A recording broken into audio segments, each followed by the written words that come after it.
Armageddon Now, risking nuclear war with false flag claims. June 24th, 2023.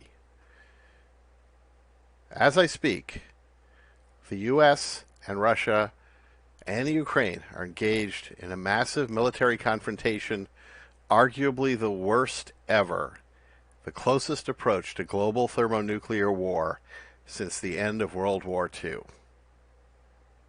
Tens of thousands, probably hundreds of thousands have died.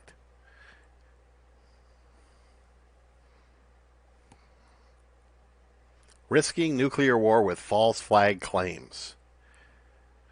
U.S. experts continue to dismiss warnings of use of nuclear weapons by Russia, while simultaneously making unproven claims of false flag attacks, blaming the destruction of the Nord Stream pipeline, drone strikes on the Kremlin and Moscow, and the Nova Kakhovka dam catastrophe on Russian false flag attacks.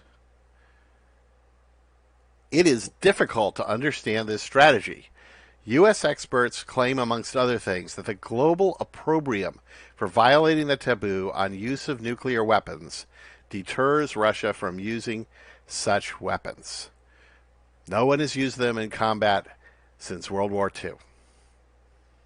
Wimpy former KGB chief Putin would never order a nuclear strike because, well, he's afraid various nations will call him a bad guy if he bombs his enemies.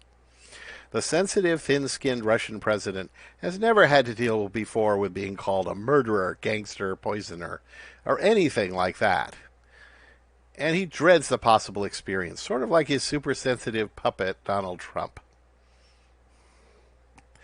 The most likely way Russia could avoid this hypothetical outrage would be to stage a genuine false flag operation with a small nuclear strike near Moscow or some other significant and symbolic location, not unlike the destruction of the World Trade Center on September 11, 2001.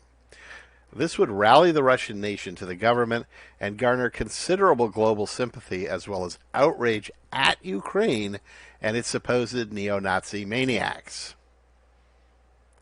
In this case, Russia would not be violating the taboo on the first use of nuclear weapons, and could use nuclear weapons, quote, defensively, unquote, against the neo-Nazis in Ukraine to save the Russian people from genocide by the neo-Nazis. Genocide being an all-purpose excuse for war these days. Most likely by destroying Ukraine in a massive attack that would hopefully intimidate the United States. Not a few wimpy tactical nuclear weapons like that one dropped on Hiroshima, for example. The U.S. has assured the world that tactical nuclear weapons wouldn't even slow down the U.S. experts in their crusade against Russia, but only result in macho escalation. But what if Russia obliterates an entire country with strategic, big-size hydrogen bombs? None of this Hiroshima stuff. Like the boy who cried wolf, the U.S. and its experts are methodically destroying their credibility, such as it is since the Iraq Missing Weapons of Mass Destruction, WMD fiasco, by making repeated, unproven false flag claims, in several cases now seemingly walking these back with anonymous leaks, blaming the incidents on Ukraine or other parties. Will the world be outraged at Russia if there is a mysterious nuclear attack on Russia, which the United States and its experts denounce, Alex Jones-like, for the umpteenth time as a false flag attack? Or will the U.S. and its experts discover, like the boy in Aesop's fable, that no one takes them seriously? One gets the uneasy feeling that the U.S. foreign policy experts are either incompetent or working for someone who's trying to arrange a nuclear war. Perhaps one of the National Security Agency's supercomputers has become self-aware due to ill-advised AI experiments.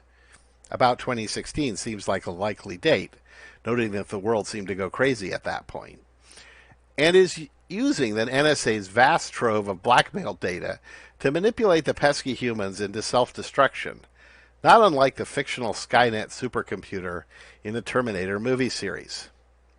Such a horrific scenario, or something equally bad, seems more and more likely with each enthusiastic step towards nuclear Armageddon. This concludes this video presentation. If you like this video, please click like. Please click subscribe and the notification bell if you would like to receive more content from us. You can avoid internet censorship by subscribing directly to our RSS news feed. Please consider sharing the link by email and on your website or blog, in addition to liking, upvoting, or sharing on increasingly censored, advertising beholden, big company social media. We have encountered such censorship. Mathematical software is developing algorithms and software to automate data analysis, reducing the risks of costly errors and increasing the predictive power of the results. You can support our work financially by subscribing on our Patreon page, https://www.patreon.com/mathsoft, or scanning the QR code in the lower right corner.